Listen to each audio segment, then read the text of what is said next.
Fala meus amigos, estamos começando aqui mais um vídeo do canal e hoje eu vou trazer para vocês aqui 5 conceitos interessantes para usar no mundo de hoje, tá? São conceitos aí que vêm da filosofia, das letras também, da literatura, e dá para entender aí bastante coisa no mundo de hoje usando esses 5 conceitos. Na verdade foi um vídeo aqui que eu fiz, um tema, né, que eu fiz meio que de improviso, porque ontem estava com muita dor de cabeça, estou gravando o vídeo de manhã aqui, e enfim, eu achei que eu nem ia conseguir gravar o vídeo, porque para além da dor de cabeça estou aturando aqui os crimes desse animal e da gentinha fedorenta dele, enfim, vomitando ódio aqui de todas as formas, inclusive no hackeamento do sistema aqui para poder se vingar da vida, porque é um verme, né, um bosta e covardezinho, fica aqui atacando os outros escondidinho lá.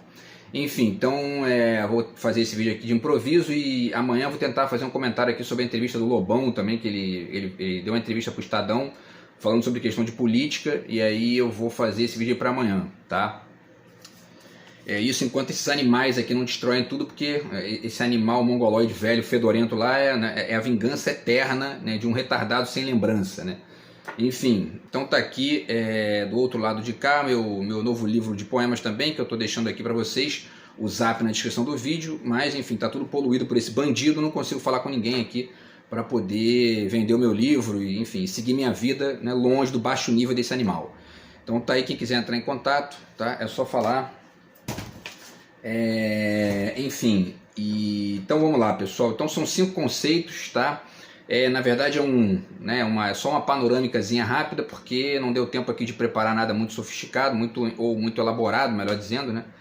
E bom, enfim, são conceitos do Adorno, tá? Do Adorno, filósofo alemão, do Roland Barthes, do Jean Baudrillard, os dois franceses, né? Um conceito de um brasileiro chamado Gustavo Bernardo, que inclusive é aqui da UERJ, que eu estou tentando fazer, estou tentando salvar meu doutorado aqui desse criminoso retardado, tá?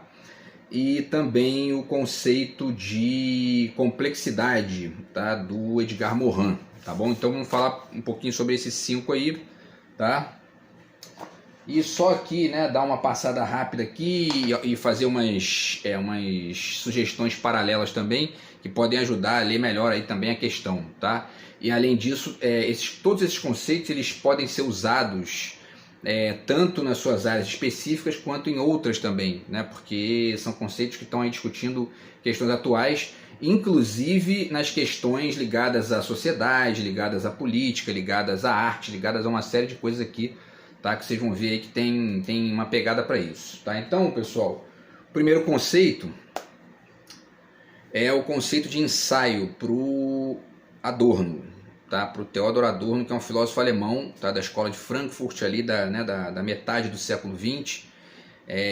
Enfim, o Adorno tem uma obra, né, gigantesca, uma série de coisas interessantes para pensar sobre política, sobre arte, sobre, enfim, uma série de coisas. E esse livro aqui chama-se Notas de Literatura 1, tá?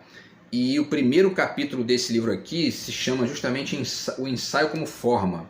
E é muito interessante, tá aqui na página 15, tá? O ensaio como forma.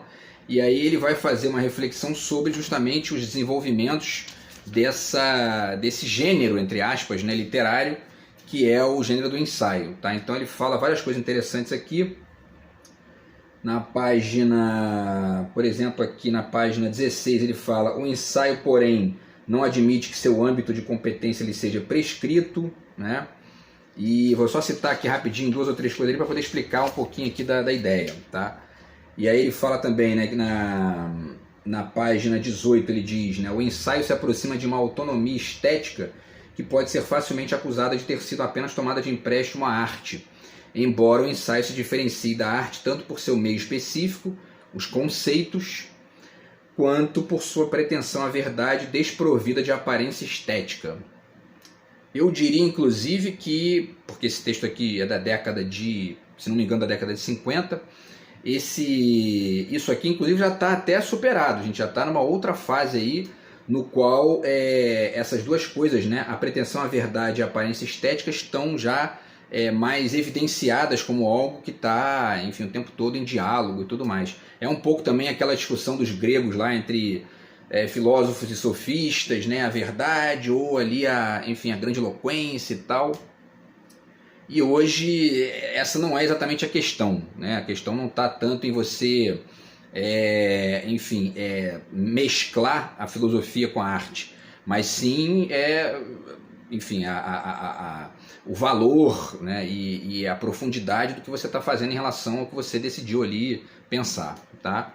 Porque, inclusive, parte considerável da própria contribuição conceitual, entre aspas, pode vir de enfim, de um exercício estético, né? A gente lê, enfim, os próprios filósofos franceses como o Foucault e o Baudrillard eram caras que, enfim, estavam o tempo todo retrabalhando os conceitos, rediscutindo ali o significado das palavras e tudo mais. Então, quer dizer, mas enfim, isso aqui que ele está ponderando, e é uma última colocação dele aqui, só para finalizar.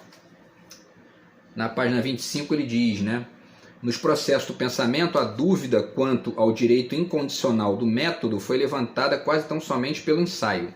Quer dizer, né, o ensaio coloca em dúvida o método. Por quê? Porque ele é uma espécie, o ensaio ele é justamente uma espécie o pensamento em exercício, e não o pensamento como reprodução meio que, digamos, né, uma reprodução coreografada de um método prescrito. Então, quer dizer, isso aí é interessante porque funciona mais como é o pensamento mesmo, né? E aí ele finaliza dizendo, o ensaio leva em conta a consciência da não identidade, mesmo sem expressá-la. É radical no não radicalismo ao se abster de qualquer redução a um princípio, que também é importante, e está deslocando o método, né, que normalmente trabalha com princípio, e ao acentuar em seu caráter fragmentário o parcial diante do total. Tudo isso aí é o exercício do ensaio. Então, quando a gente pega o sentido dessa palavra, né, tá aqui de novo aqui o livro do Adorno.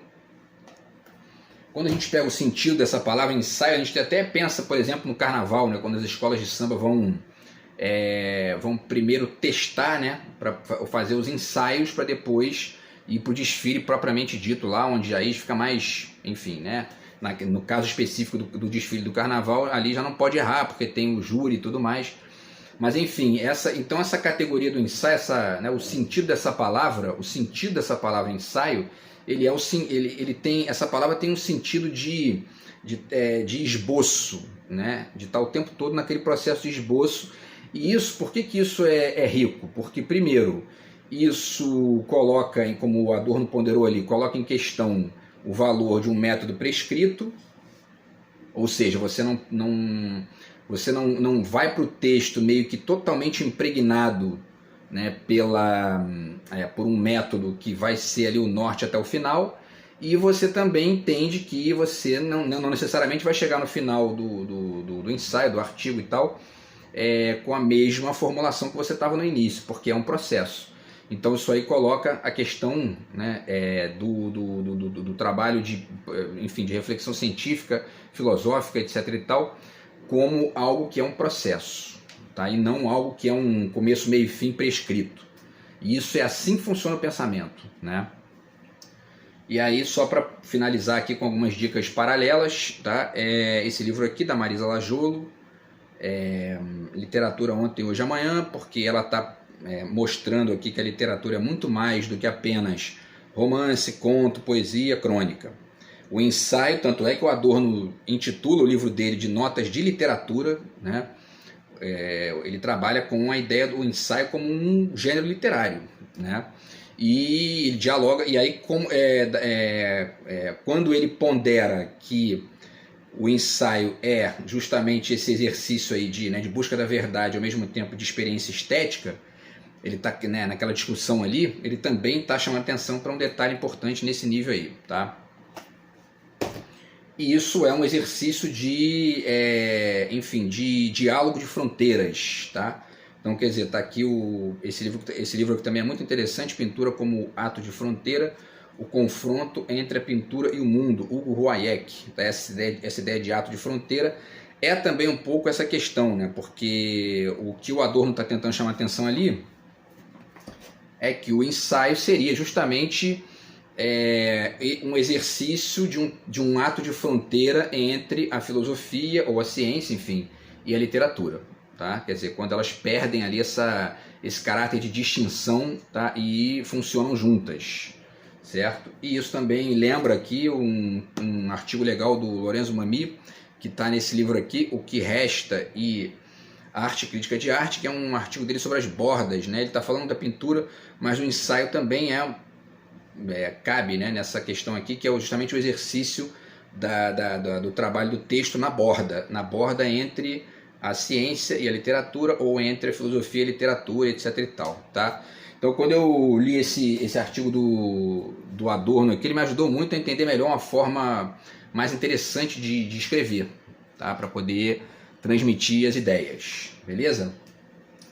Então vamos para o segundo aqui, pessoal. O segundo é o conceito de teoria para o Roland Barthes. Tá aqui, ó, tá nesse livro aqui muito legal dele, que é o Inéditos, volume 1, Teoria, tá? E aí ele fala várias coisas interessantes aqui, rapidamente, só para...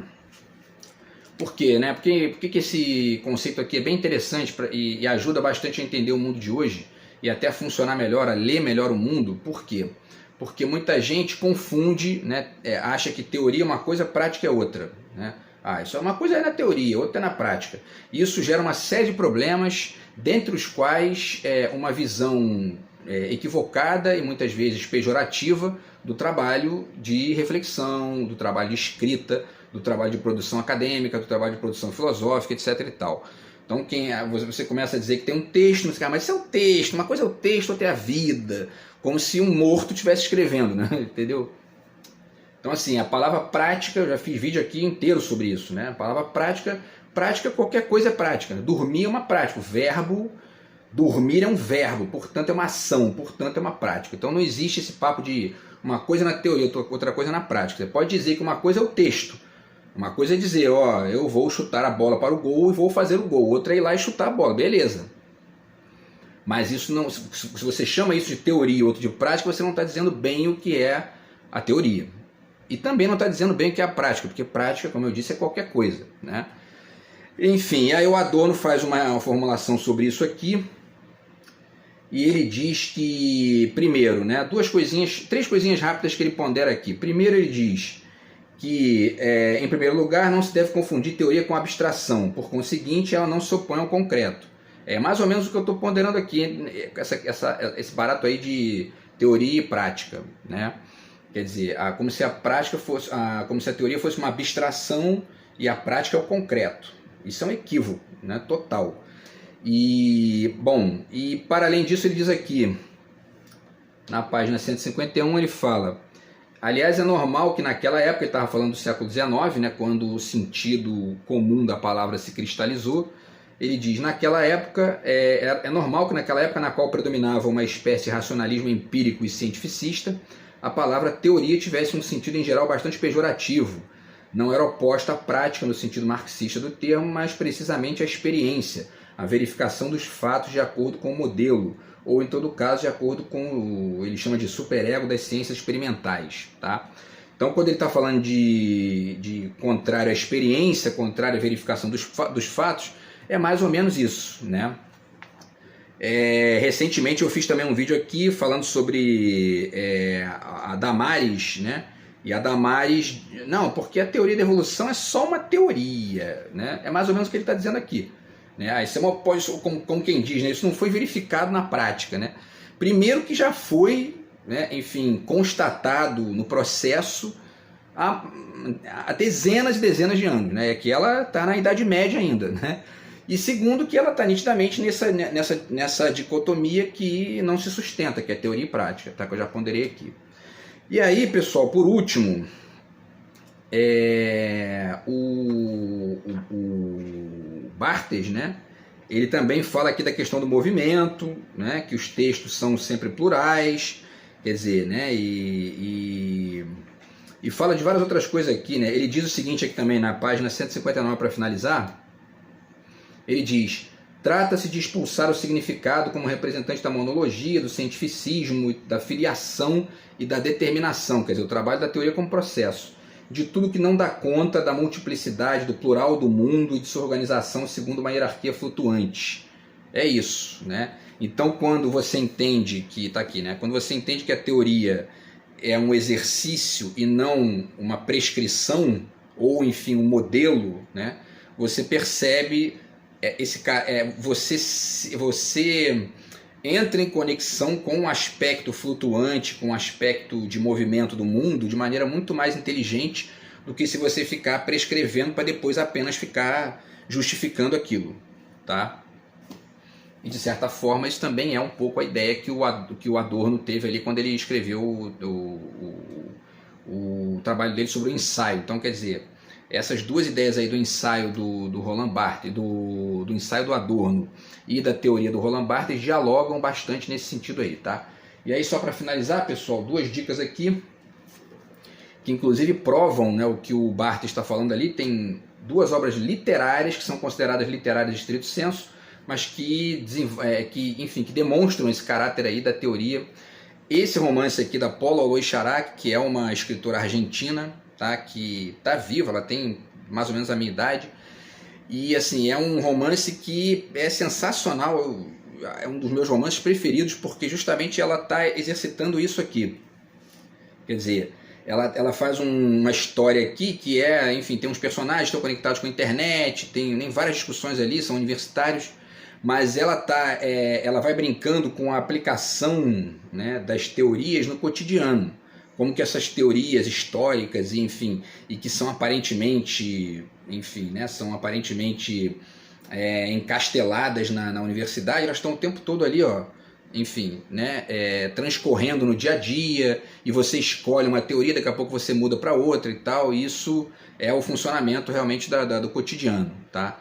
E aí ela tem um trecho aqui também que eu cito sempre, que está na página 161, que é um personagem, né, que está conversando com outro, e aí ele diz, né, quando Folder se deixou cair na poltrona, agitado por seus próprios argumentos, Fischer falou, abre aspas, quando as condições subjetivas não são suficientes para que se entenda a necessidade de uma teoria, um pequeno foco deve iniciar ações que à primeira vista resultariam impensáveis, de modo a expandir suas ideias e derrubar o regime, por exemplo, a teoria, na qual se enquistam, né? Ou seja, na qual se cristalizam ali e tal. E aí fecha aspas, quer dizer, quando as condições subjetivas não são suficientes para que se entenda a necessidade da teoria, um pequeno foco deve iniciar ações que à primeira vista resultariam impensáveis, de modo a expandir as ideias e a teoria. Quer dizer, é assim que funciona o ensaio, né? Quando você escreve um ensaio com essa mentalidade, você às vezes muda o roteiro da tua reflexão no meio do ensaio. E, portanto, você não segue o que está prescrito no modelo, né? Então, quer dizer, e na vida é assim também. Às vezes você vai na esquina e, né, você está ali. Isso quando você não está, né, sofrendo crimes de um demente como eu estou agora, mas enfim, na vida comum você às vezes, né, programou um negócio, chega na esquina, você inverte o roteiro porque alguma coisa aconteceu que te levou sei lá, encontrar alguém no caminho, ou aconteceu alguma coisa diferente ali e tal. Então, quer dizer, é esse movimento incessante que não está prescrito, certo? Então tá aqui, isso inclusive incomoda muitos perversinhos, né? Os perversinhos odeiam isso, eles gostam de manipular tudo, monitorar tudo e paralisar a vida da pessoa, porque aí eles podem brincar de retardados lá sem o risco justamente desse elemento de incerteza que incomoda profundamente o esgoto da cabeça deles, né? Então tá aqui o romance da Paula Aloy Charac, tá, grande romance, certo?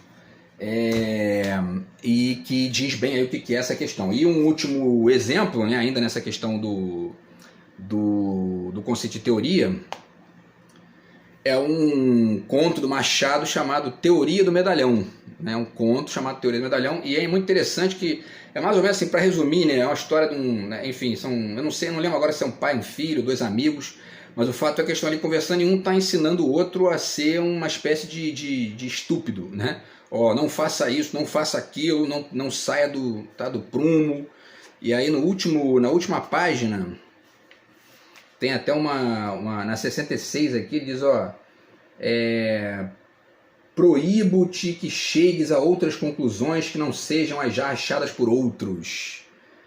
Foge a tudo que possa cheirar a reflexão, originalidade, etc. Quer dizer, é mais ou menos isso. Quer dizer, o Teoria do Medalhão do Machado é um cara ensinando o outro a ser diferente de como funciona a teoria, o ensaio, etc. e tal, no mundo de hoje, tá? Então, e ele chamou de teoria, o fato dele colocar esse nome no título, né, também, e no título de um conto, também dá uma certa flutuada nessa ideia aí que é bacana, tá?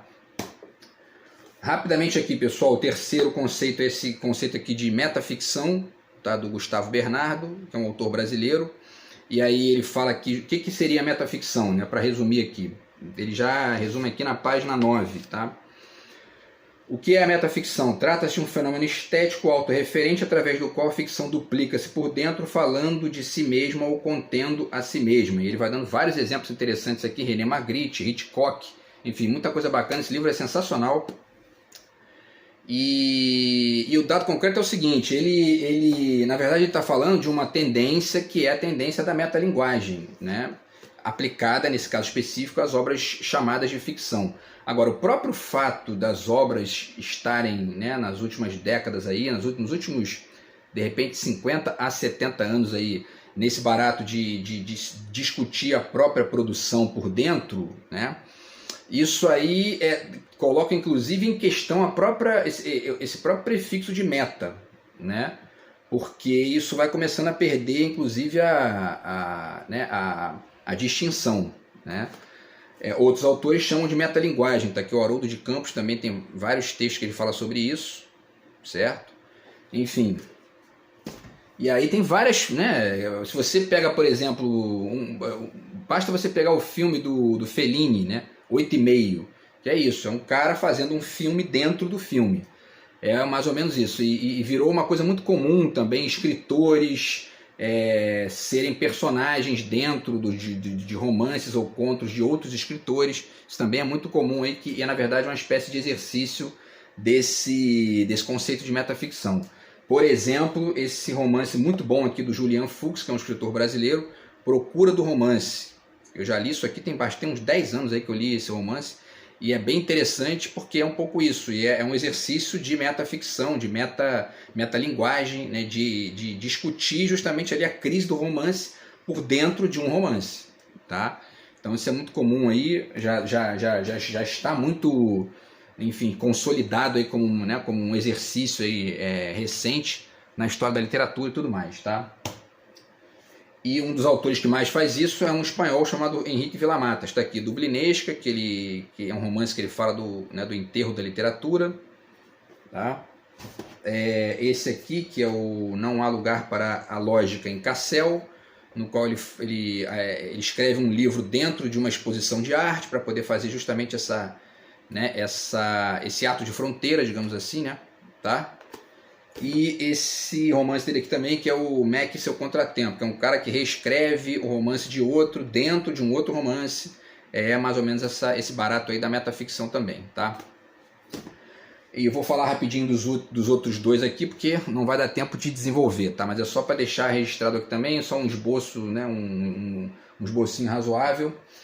Enfim, então o quarto é o conceito de complexidade do Edgar Morin, está aqui, tá? É a introdução ao pensamento complexo, dentre outras milhares de possibilidades para a gente, por exemplo, parar de entender as coisas como sistema, porque isso muitas vezes atrapalha, isso aí muitas vezes faz a gente enxergar o mundo de maneira atrasada, tá?